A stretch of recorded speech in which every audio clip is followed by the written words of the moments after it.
இன்னைக்கு ஃப்ரைடே நம்ம வீட்டுக்கு ரிலேஷன்ஸ் வந்திருந்தாங்க. அதுக்கான லஞ்ச் ப்ரிப்பரேஷன்ஸ் தான் பார்த்துட்டு இருந்தேன். ஆக்சுவலி மற்ற ரிலேஷன்ஸ் வந்தாங்கன்னா, ஐயோ சீக்கிரம் சமைக்கணும், அது பண்ணணும், இது பண்ணணும்லாம் இருக்கும். ஆனா இன்னைக்கு வரப்போறவங்க எப்படின்னா, அவங்களே வந்து நின்று எல்லாத்தையுமே பண்ணுவாங்க. அப்படிப்பட்ட ஒரு ரிலேஷன் தான். எவ்வளோ பேருக்கு இப்படி இருக்கும்னு தெரியாது. ஆனா இந்த விஷயத்துல நான் ரொம்ப பிளஸ்ட். கோயம்புத்தூர்லேருந்து நேட்டிவ் போகிறாங்க. அதனால என்னால் முடிஞ்ச சின்ன லஞ்ச் பிளான் பண்ணியிருந்தேன். வந்ததுலேருந்து நான் சமைச்சு முடிக்கிற வரைக்கும் ஃபுல் அண்ட் ஃபுல் எங்க கூடயே தான் இருந்தாங்க. ஹேமாக்காக என்னனாலும் செய்யலாம். எனக்கு பிடித்தமான ஹேமா இவா. சொல்லி என்னோட தங்கச்சி. கேட்டுக்கோங்க, நோட் பண்ணிக்கோங்க. சகோதரி. ஆமா, எனக்கு பிடிச்ச சகோதரி. ஆமா, நாங்க வந்து கோயம்புத்தூர் விட்டு காலி பண்ணி போறோம். அதுக்கு முன்னாடி அவள்கிட்ட வந்து போயிட்டு வரேன்னு சொல்றதுக்காக வந்தேன்.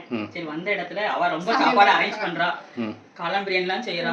நாங்க அது சாப்பிட மாட்டோம். அதனால எங்களுக்கு வெஜ் சாம்பார் கூட்டு வச்சு பொங்கரா நினைக்கிட்டு. ஆமா, அவ்வளவுதான். லஞ்ச்க்கு ஆக்சுவலி ரைஸ், கத்திரிக்காய், மாங்காய் போட்டு சாம்பார், ரசம், தயிர், சௌ சௌ கூட்டு, பருப்பு இதெல்லாம் தான் ரெடி பண்ணியிருந்தேன். கூடவே வடகம், அப்புறம் மஷ்ரூம் பிரியாணியும் பண்ணியிருந்தேன்.